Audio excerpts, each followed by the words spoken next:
আমি আগে একটু কোট করি, যেটা যে সকালবেলা 2 দিনের রিমান্ড, বিকেলে জামিন।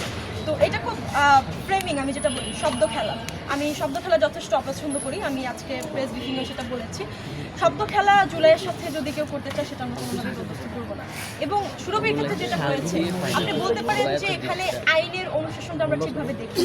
একটা 17 বছরের মেয়েকে, যার মানে জন্ম নিবন্ধন এবং অন্যান্য কাগজপত্র অনুযায়ী যার বয়স 17 বছর 1 মাস, সেই মেয়েকে 21 বছর কিভাবে প্রদর্শন করা হয়, প্রথমত প্রশ্ন। এবং দ্বিতীয়ত প্রশ্ন, 21 বছর প্রদর্শন করে তার জামিন মানে রিমান্ড কিভাবে দাবি করা হয় এবং সেটা কিভাবে মঞ্জুর করা হয়, এইটা একটা প্রশ্ন।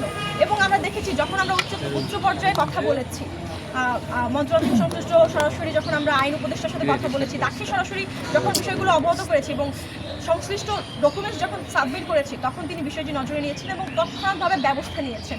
এইটাকে ভুলভাবে ফ্রেমিং করার আসলে কিছু নেই যে সকালে রিমান্ড বিকেলে জামিন, এটাকে ভুলভাবে ফ্রেমিং করার কিছু নেই। আমরা সঠিক জায়গায় সঠিক সময়ে তথ্যগুলো উপস্থাপন করেছি, যার ফলে দ্রুত ব্যবস্থা নেওয়া হয়েছে, কিন্তু এটাকে অন্যভাবে ফ্রেমিং করা যাবে না। আর আরেকটা যেটা বললেন যে হাদি হত্যার পরে আসলে প্রশাসনের ভূমিকা কী, আমরা প্রশাসনকে যথেষ্ট নীরব ভূমিকায় দেখেছি।